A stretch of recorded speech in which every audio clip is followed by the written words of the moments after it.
you make me think about. I saw this thing on Instagram recently. It was a guy who's Jamaican, and he's from Broward. Yes. And he was talking about growing up. Watching him go. I don't know if you've seen this, but he's going back and forth between accents. Yeah. Just like fluidly. Yeah. Between Floridian and his Jamaican accent. Yeah. And so I'm curious, what are some things that might be unique about being Jamaican in South Florida? Jamaican. The term is Jamaican.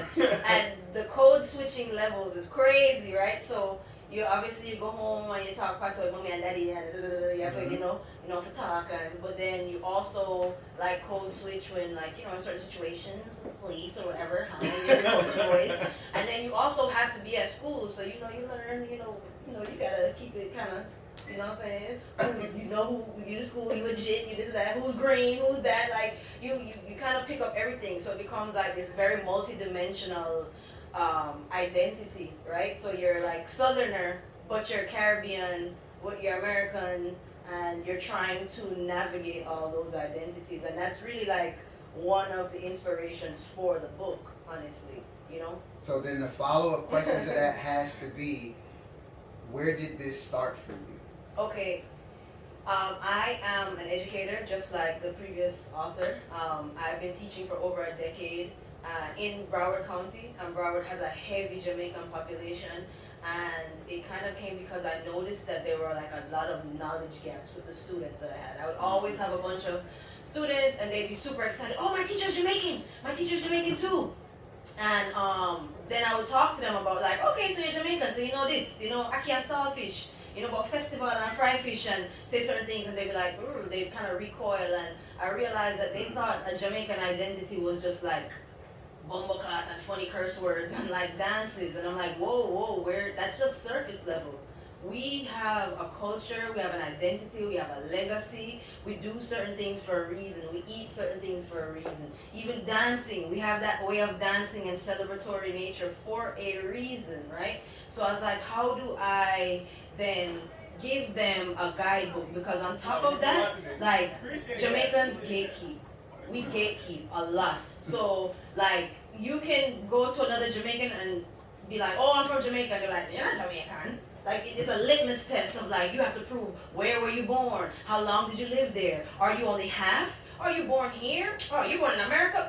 You're not even in the conversation. So I wanted to kind of arm them. That's why it says like an A to Z culture guide for young readers. It's really a guidebook to help them navigate, because if you're Jamaican, if your mom is Jamaican but your dad is not, if both your parents are Jamaican but you were born in America, you're still Jamaican. I don't want anyone to ever take that stripe from you. So I wanted to arm my students, my students who were my inspiration, I wanted to arm them with as much information as possible so no one could call their identity into question, That's beautiful. Yeah. I think in South Florida, one of the things that you said, like, how again, we're coming back to language. Yeah. We're coming back to words, and we've been talking about that all day, and how language, words, terms, our vocabulary is a huge part of being able to articulate and identify not only how we feel, but as it's coming up in here, who we are. Yeah, very what much. our identity is.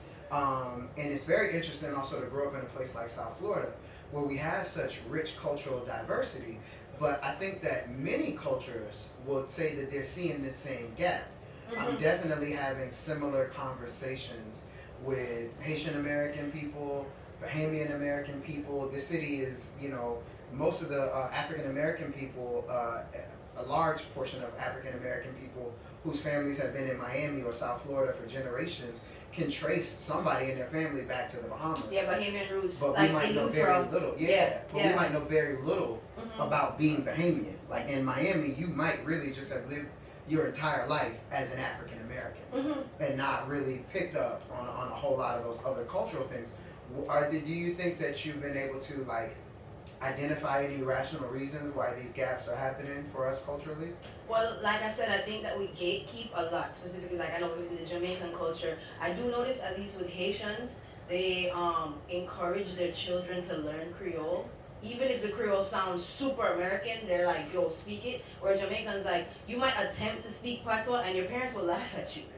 They're like, don't do that. You sound American, just don't talk. And it's like, whoa, I know so many people that shut down their child's exploratory, curious nature about their culture and tell them like, no, you're not. So then, like, I've had tons of friends, like, I immigrated to America as a young kid, and I was excited, like, to be in school and meet another Jamaican, right? And I'm like, oh, you're Jamaican. And the kid would tell me like, no, my parents are Jamaican, I'm not. I'm like, no, but you're bringing like oxtail and rice and peas to lunch. Like, that's not a lunchbox. Like, you're Jamaican, right? So like a lot of that kind of it creates like a identity crisis, and it starts at home, right? And my goal or my hope is that I would love for these Caribbean diasporas to see themselves the way like the Italian American diaspora sees themselves, right? Because you can go to New York and New Jersey and they're Italian, right? They're gonna tell you, I'm Italian. It's like, you ain't never been to Rome,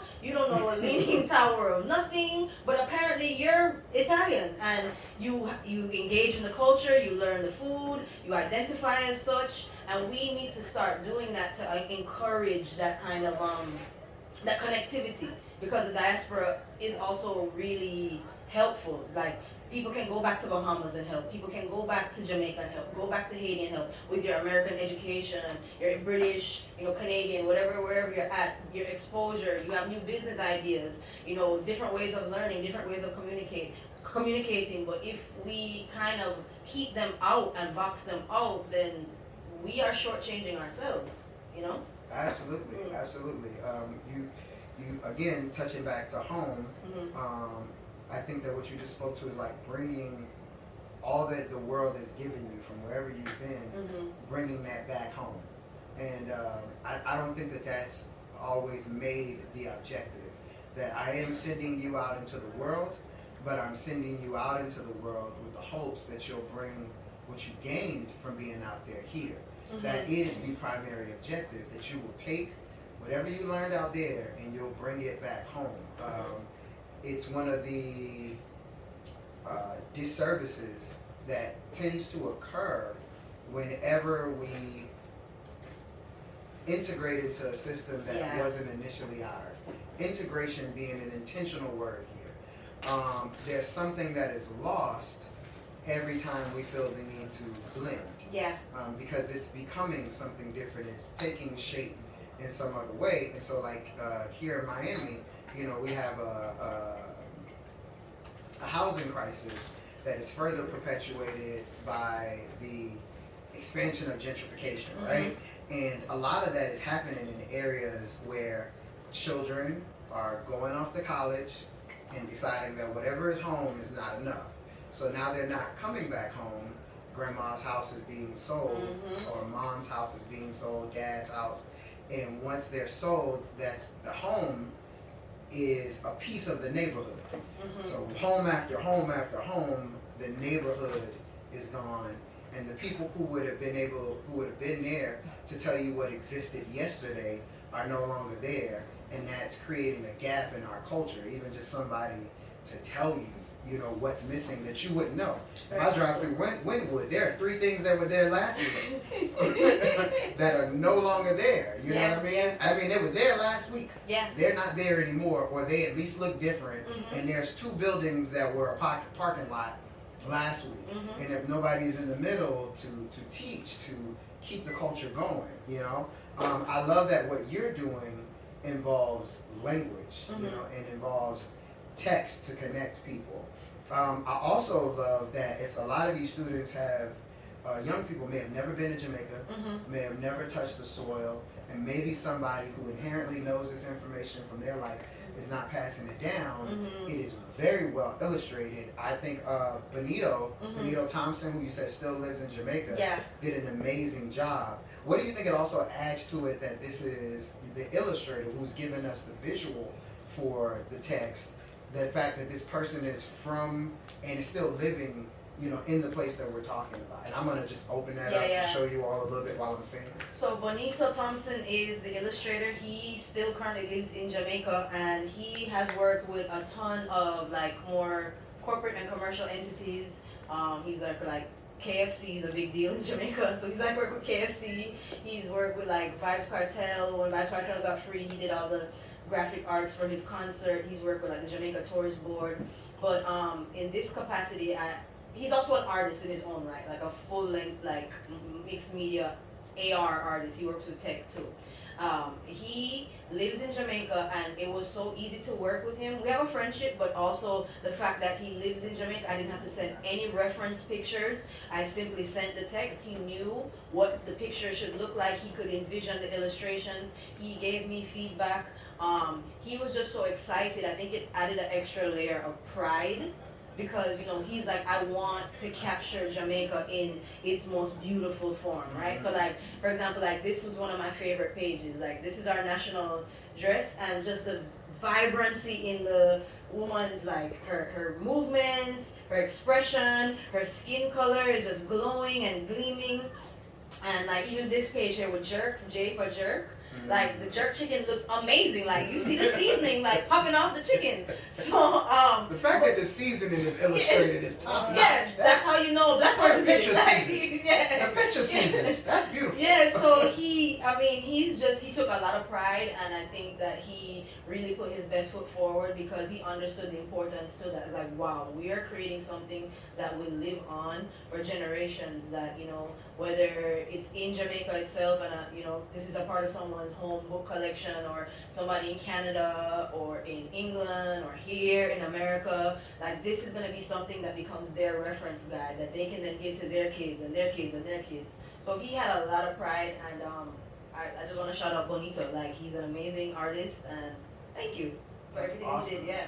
That's awesome. And I think too, like my first thought was the benefit of the fact again that these images, many of them are probably locked in his head. Yeah. Like he could have walked outside and saw some of this. Yeah. And much of it is probably right there in his head, and knows for the students who grow up here and may not visit on a regular basis, you know what I mean? This is something that they don't have just locked in their memory, and it's great because you're bringing their heritage directly to them. And I think that one of the things that's a through line to everything that we've talked about today, multiple books have been children centered, but not one of those books was not something that would be as beneficial to any adult. Because as much as there is a gap for young people with this information, there is also a gap for adults. There are also many adults who don't know these things as well. Adults have taken the book, like I've given it to people, they bought it, and they're like, no, this is not for my kid, this is for me. I was like, oh, okay, cool, like, you know what I mean? Because they're learning, and there are even things I learned while I was researching it. Like, I thought I knew, I'm a history teacher on top of that, right? So I thought I knew everything, and I'm researching, and I'm like, oh, wow. Especially when I got to Kingston, K for Kingston, because it's an alphabet book, right? This is perfect, because the next thing I was going to do was ask for an excerpt. Yeah, so K for Kingston. I did not know in my research that Kingston is the largest English-speaking city south of the United States and Canada.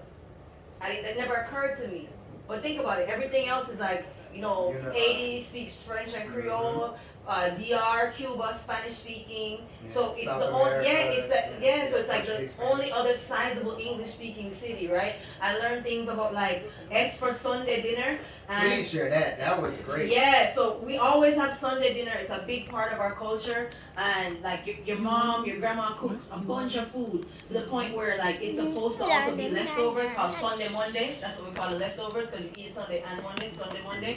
But I never knew the origins of Sunday dinner, like why. Come to find out in the researching that Sunday was the only day slaves had off to really focus on themselves and cook a meal that was nourishing to them. Not what the master wanted, not what somebody else wanted. It was, I have time to really create a meal that my family is going to enjoy. I'm going to use the best ingredients. I'm going to put everything together, and we're going to eat this as a family.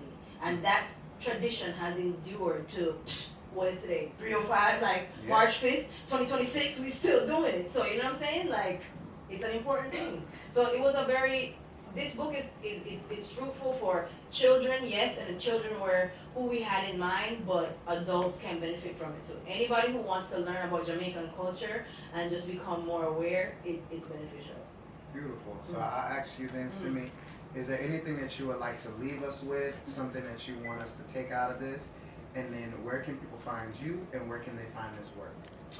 So I just want people to take away that, like, your culture. So if you're not necessarily Jamaican, if you're Haitian, if you're Bahamian, if you're African American, your culture is beautiful. And I encourage people to sit down and maybe think about creating something like this to help their future generations figure out, like, have a guidebook so the recipes don't get lost, right? And I want everyone to sit back and think about, like, hey, if I was to make an alphabet book about my culture and how I grew up, what would it be? You really realize that it's quite a journey, and you'll learn a lot about yourself and your culture. As well as you can find me, I'm around. I'm based in South Florida. My Instagram is Simmy the Teacher, SIMMIDITEACHA. Gonna throw a little pato in there. But you can purchase the book itself on barnesandnobles.com. It was also here at Roots Bookstore. I had left a few copies, but they sold out. Hey. So yeah, they sold out. So I'm happy about that. I have another order coming in that I'm gonna leave more at the store. But you can purchase it at barnesandnobles.com. Go into the search bar Jamaica in every letter, and you'll be able to purchase. And I'm working on getting on Amazon. So yeah. Beautiful. So you heard it here first. Look out for Haiti in every letter. Yeah, Bahamas Trinidad, in every Bahamas, letter. Cuba in every letter. You know what I mean? I think that's what she said. That's what I heard.